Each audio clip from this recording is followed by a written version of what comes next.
Assalamualaikum warahmatullahi wabarakatuh. Waalaikumsalam Waalaikumsalam warahmatullahi warahmatullahi wabarakatuh. Di sini kami dari kelompok 3 akan mempresentasikan tentang analisis kation dan anion. Di sini di kelompok 3 ada saya Muhammad Wildanul Aufal Agustin dan saya Agna Trirawati. Saya Marsha Adina Putri. Saya Rehna Azmi Simatupang. Saya Zahra Wilda Pratiwi. Dan saya Salsa Triwarjina Putra.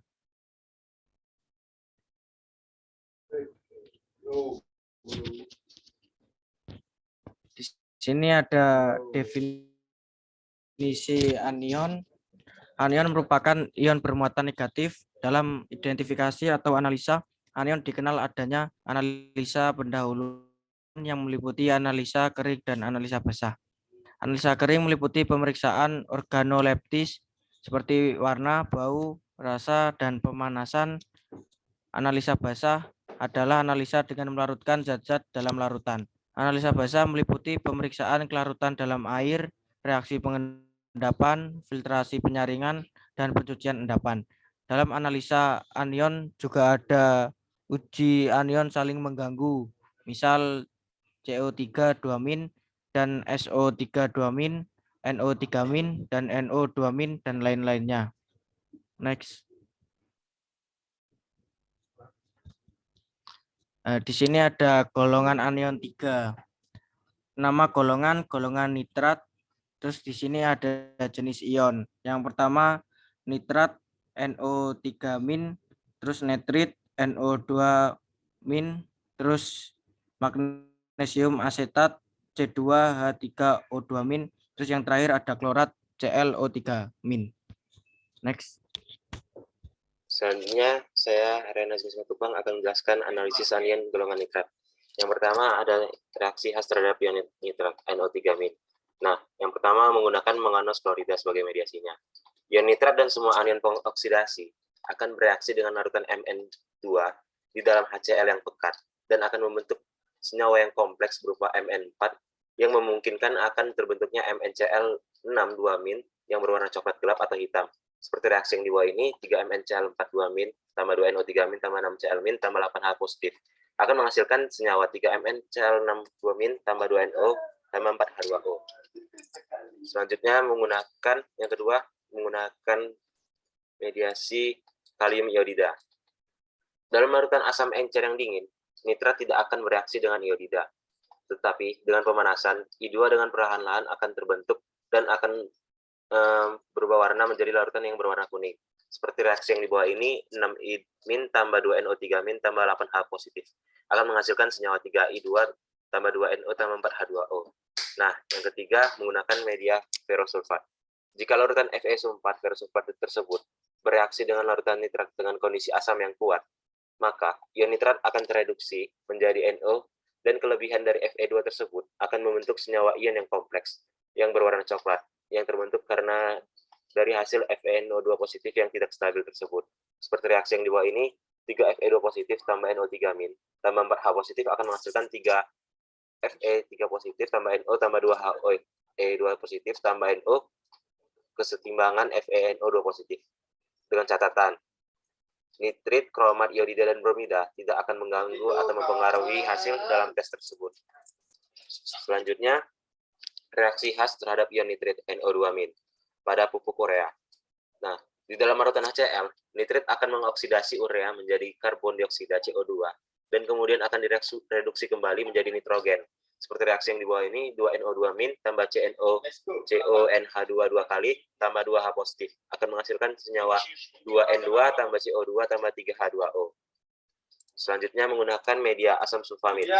Dalam larutan asam atau basah, reagen akan bereaksi dengan nitrit yang di bawah ini, yaitu NO2- tambah NH2SO3H akan menghasilkan senyawa N2 tambah SO4 2- tambah H positif tambah H2O. Dan yang terakhir, menggunakan senyawa amonium klorida. Nitrit akan terurai bila dididihkan dalam larutan garam amonium. Garam amonium ini berasal dari kation. Nah, NO2- tambah NH4 positif atau garam amonium akan menghasilkan senyawa N2 tambah 2H2O. Selanjutnya akan dijelaskan oleh Agnatri Herawati. Baik, terima kasih kesempatannya. Di sini saya akan menjelaskan tentang reaksi terhadap ion klorat dan ion asetat. Ion klorat jika sampel tidak berwarna, hal ini pertanda kroma tidak ada. Jika berwarna kuning atau oranye, hal ini mungkin mengandung klorid. Contohnya yang pertama yaitu kalium iodida. Klorat dalam asam hangat mengoksidasi iodida menjadi I2 yang berwarna kuning atau oranye. Reaksi ini lambat pada suhu kamar. Contoh reaksinya yaitu ClO3 6I 6H akan menghasilkan Cl- 3I2 dan 3H2O.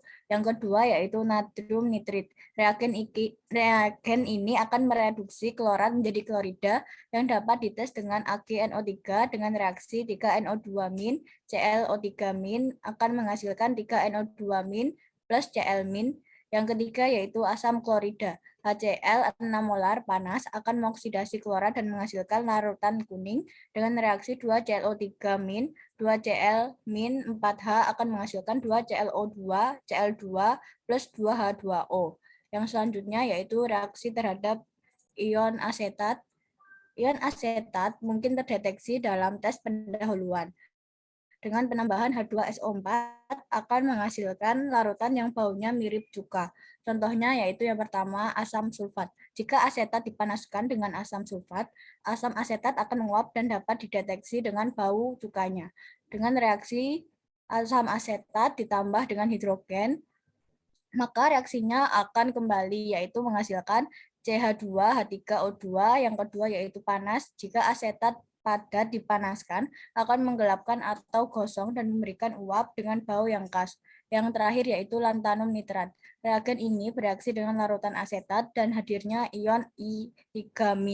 Iodium diserap oleh endapan lantanum asetat dan memberikan warna biru. Sulfat dan fosfat mengganggu dengan tes ini. Selanjutnya akan dijelaskan oleh Marsha.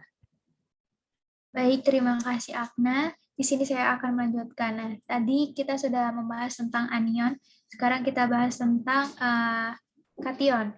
Jadi kation sendiri itu ion-ion yang bermuatan positif karena adanya terjadi proses pelepasan elektron. Nah, proses terjadinya pelepasan itu juga bisa dipengaruhi oleh keelektropositifan dari atom unsur-unsur tersebut. Semakin elektropositif suatu atom, maka akan cenderung untuk membentuk kation. Nah, kation golongan 3 ini tidak akan bereaksi dengan asam klorida encer maupun hidrogen sulfida dalam suasana asam, tapi mereka akan mengendap dalam suasana netral. Nah, di golongan 3 ini kita memiliki banyak kation, diantaranya ada CO2+ atau disebut dengan ion kobalt 2, ada Ni2+, ion nikel, ada Fe2+ ion besi 2, ada Fe3+, ion besi 3, Cr3+ ion krom, Al3+ ion aluminium, Zn2+ ion seng, dan yang terakhir ada Mn2+ ion mangan 2. Selanjutnya bisa dilanjutkan Zahru. Terima kasih Marsha atas kesempatannya. Untuk selanjutnya yaitu pemisahan dari kation di golongan 3 ini. Untuk pemisahan dari kation ini dibagi menjadi dua, yaitu golongan 3A dan juga untuk golongan 3B. Saya akan menjelaskan untuk golongan 3A-nya. Untuk golongan 3A di sini ada beberapa ion yang bisa diidentifikasi, yaitu ion besi atau Fe, ion aluminium atau Al, ion kromium atau Cr, dan juga ion mangan atau Mn. Untuk pemisahan golongan 3A ini diidentifikasi dengan penambahan amonium klorat atau amonia yang juga sambil dipanaskan. Kemudian apabila senyawa tersebut tidak larut, maka senyawa tersebut terindikasi mengandung besi atau mangan. Dan apabila larut, mengandung aluminium atau kromium. Kemudian untuk identifikasi selanjutnya ditambahkan dengan kalium tiosianat atau KSCN. Apabila dengan penambahan kalium tiosianat tadi larutan berubah warna menjadi merah, maka terindikasi terdapat ion besi di dalamnya. Apabila tidak berubah warna menjadi merah darah, maka terdapat ion mangan di dalamnya.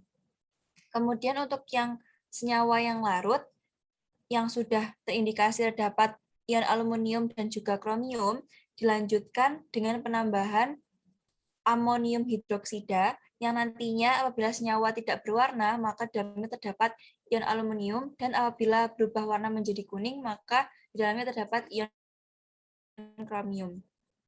Next slide. Berikut untuk identifikasi kation golongan 3A beserta reaksinya. Untuk penambahan hidrogen sulfida, jika terdapat ion besi, maka endapan akan berwarna biru. Kemudian untuk penambahan kalium cyanat, apabila terdapat ion besi, maka membentuk larutan berwarna merah. Kemudian jika ditambahkan natrium hidroksida, apabila senyawa tersebut terdapat ion besi, maka larutan akan berubah warna menjadi oranye. Dan yang terakhir untuk penambahan amonium hidroksida, apabila senyawa tersebut terdapat aluminium, maka tidak berwarna, tapi apabila terdapat krom, larutan tersebut akan berubah warna menjadi kuning. Untuk selanjutnya akan dijelaskan oleh Zalsa. Baik, terima kasih atas kesempatannya. Pada kesempatan kali ini saya akan menjelaskan mengenai pemisahan golongan kation 3B. Kation golongan 3B ini terdiri dari ion CO2+, Ni2+, Zn2+, dan Mn2+. Golongan kation 3B ini biasa disebut dengan golongan zinc. Penambahan dengan residu dengan asam klorida apabila terlarut dengan mudah, maka itu adalah senyawa dari mangan sulfida atau MnS dan zinc sulfida atau ZNS. Jika hanya terlarut sedikit dan endapan berwarna hitam, itu biasanya adalah senyawa dari karbonil sulfida COS dan nikel sulfida atau NiS. Pada residu dari karbonil sulfida dan nikel sulfida tersebut diuji dengan manit boraks, dan apabila berwarna biru, maka akan menunjukkan adanya suatu karbon monoksida atau CO. Pada filtrat mangan sulfida dan zinc sulfida dididihkan lalu dipanaskan dengan sedikit hidrogen peroksida atau H2O2 dan natrium hidroksida atau NaOH. Apabila terlarut, maka itu akan disebut dengan zinc, sedangkan yang tetap mengendap disebut dengan mangan. Next slide. Selanjutnya adalah konfirmasi identifikasi dari Mn2+. Dengan larutan natrium hidroksida terbentuk endapan putih. Endapan tersebut cepat teroksidasi bila terkena udara akan menjadi berwarna coklat. Reaksinya adalah Mn2+ plus 2OH- menjadi MnOH2 atau mangan 2 hidroksida. Selanjutnya ada dengan larutan amonia terbentuk endapan putih. Endapan dengan cepat teroksidasi bila terkena udara akan menjadi coklat. Reaksinya adalah Mn2+ plus 2NH3 plus 2NH2O akan menjadi mangan 2 hidroksida ditambah 2 ion dari NH4+. Dengan larutan amonium sulfida akan terbentuk juga endapan berwarna merah jambu dari mangan sulfida, dan juga larutan natrium fosfat akan terbentuk endapan merah jambu dari mangan amonium fosfat. Next slide. Selanjutnya adalah identifikasi dari Zn2+. Dengan larutan natrium hidroksida akan terbentuk endapan seperti gelatin yang berwarna putih. Endapan larutan tersebut adalah terbentuk dari satu asam Zn2+ plus 2OH- akan menjadi zinc hidroksida, dan ZnOH2 plus 2H+ akan menjadi Zn2+ plus 2H2O. Dengan larutan amonium sulfida akan terbentuk endapan berwarna putih. Reaksinya adalah Zn2+ plus H2- dan menghasilkan mangan sulfida. Dan larutan dinatrium hidrogen fosfat akan terbentuk endapan putih juga dengan Zn2+ plus HPO42- akan terjadi NPO42 plus 2H+. Selanjutnya akan dijelaskan oleh Masya. Baik, terima kasih Zalsa. Tadi kita sudah banyak mempelajari tentang anion dan kation di golongan 3. Sekarang kita perlu mengetahui apa sih kegunaan golongan 3 ini di dalam industri farmasi. Nah, yang pertama bisa untuk mengetahui zat yang terkandung dalam suatu produk. Apakah produk tersebut dapat mencemari lingkungan ataupun tidak. Kemudian ada juga untuk mengetahui seberapa aman sebuah produk yang bisa digunakan itu tadi. Apakah mengandung bahan berbahaya ataupun tidak.